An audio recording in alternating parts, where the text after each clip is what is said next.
Bonjour et bienvenue à cette nouvelle leçon sur l'association de résistance. Et on va continuer sur les exemples. On est avec un exemple très intéressant. C'est l'exemple 2. On nous demande de calculer le courant I pour ce circuit. Donc comme vous voyez ici, on a un circuit avec une résistance ici de 25 ohms et plusieurs résistances qui sont combinées entre eux.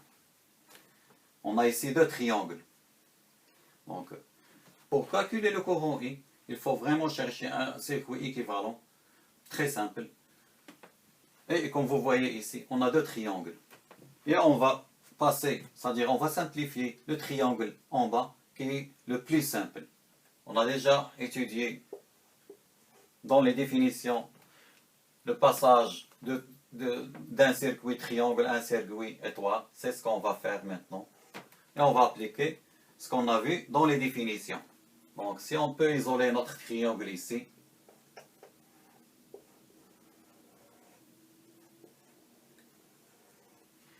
ici le nœud 1, le nœud 2, le nœud 3. Ici c'est 30 ohms, 30 ohms. Donc, son équivalent doit être en étoile. Ici, c'est le nœud 3. Ici, c'est le nœud 1. Ici, c'est le nœud 2. On a dit que la résistance R1, c'est elle qui est liée au nœud 1. R2, R3. Et ça, c'est les petites R. Donc, si on peut appeler ça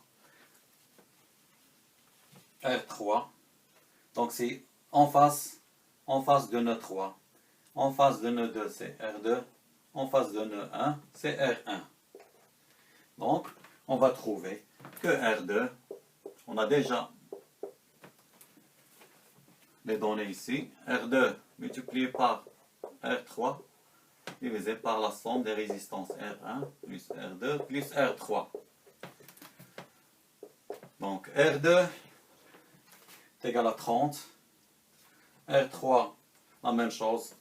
R1, c'est la même chose, c'est 30. Donc c'est 30 multiplié par 30 divisé par 30 plus 30 plus 30.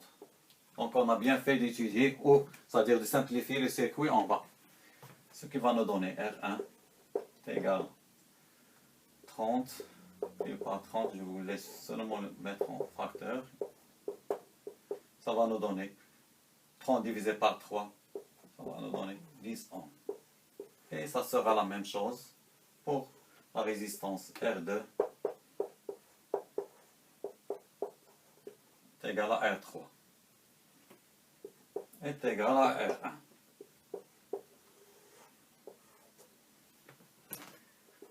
Pour vous rappeler, donc R2 est égal à R1 multiplié par R3 divisé par R3. Juste pour un petit rappel. Donc la même chose ici pour R3 est égal à R2, R1, R2 divisé par la somme des résistances R3.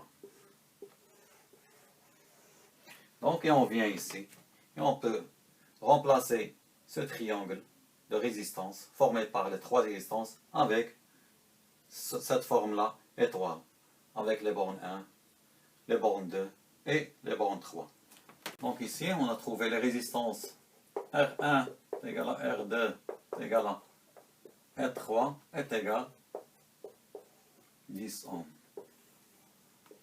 Donc on peut chercher notre équivalent à ce circuit de la forme suivante.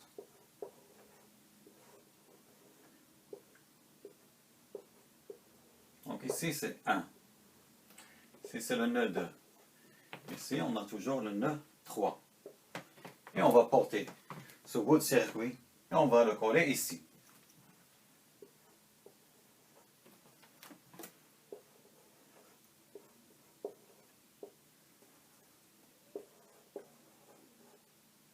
Ici, c'est le nœud 3.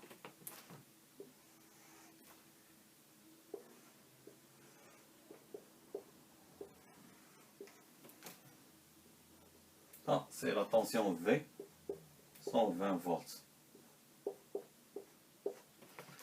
Ici, nous avons 100 ohms. Ici, 125. Ici, 10. 10. 10. Ça, c'est la résistance R1. Ça, c'est la résistance R2. Ça, c'est la résistance R3 qu'on vient de calculer. Donc, on va continuer de chercher les équivalents, c'est-à-dire d'associer les résistances jusqu'à trouver. Ici, on a 25 ohms. Donc, pour trouver le courant I qui est demandé. Qu'est-ce qu'on remarque ici? Ça, c'est le 2. Qu'est-ce qu'on remarque ici? On a deux résistances qui sont en série. C'est la résistance de 125 ohms qui est en série avec la résistance de 10 ohms. Donc ça, c'est en série. La même chose ici.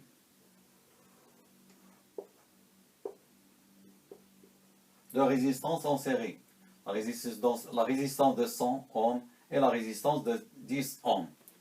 Donc, et qui sont en parallèle. Donc on peut écrire notre circuit ici entre A et B, si vous voulez, de la manière suivante.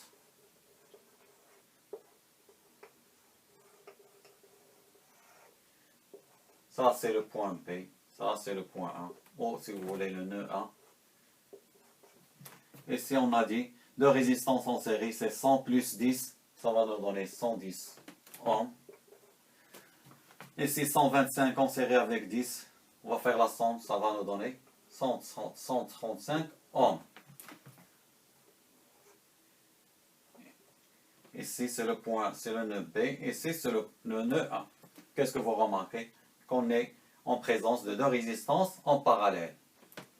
Donc je vais continuer ici. On a deux résistances en parallèle, on va chercher la résistance équivalente.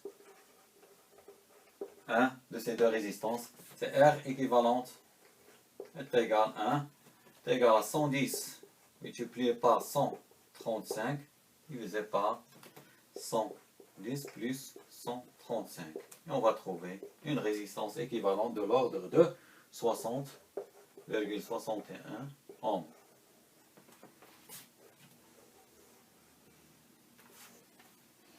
Donc, ça, c'est le nœud A, et ça, c'est le nœud B. Donc, si on porte cette résistance équivalente qui est entre le nœud A et le nœud B, ici, on va la coller ici, on va trouver le circuit suivant. Donc, j'ai reporté ici le résultat que j'ai trouvé. Ça, c'est la résistance équivalente entre le point, souvenez-vous, le point A, le nœud A et le nœud B est ici. Ici, c'est le 3. Et R équivalente est égale à 60,61 ohms, qui est en série avec la résistance de 10 ohms, qui est en série avec la résistance de 25 ohms. Et on peut alors chercher notre courant par la loi d'Ohm.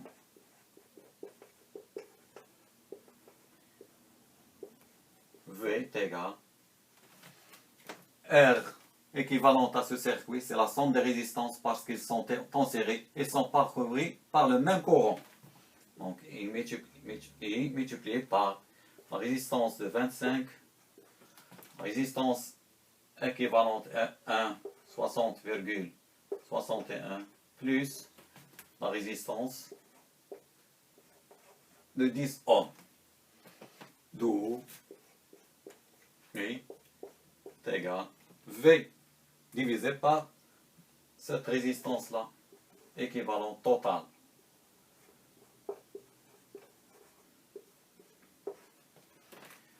V étant de 120 volts, et divisé par 25 plus 60 plus 10. Et on va trouver un courant de l'ordre de 1,25 ampères.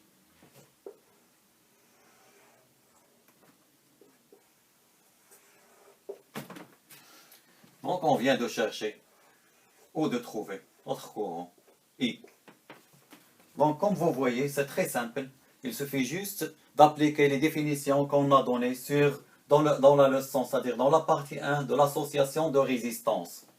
Je vous remercie pour votre suivi et je vous donne rendez-vous, Inch'Allah, pour l'étude d'un autre exemple, c'est-à-dire l'exemple 3, toujours sur l'association de résistance. C'est notre exemple très intéressant. Merci.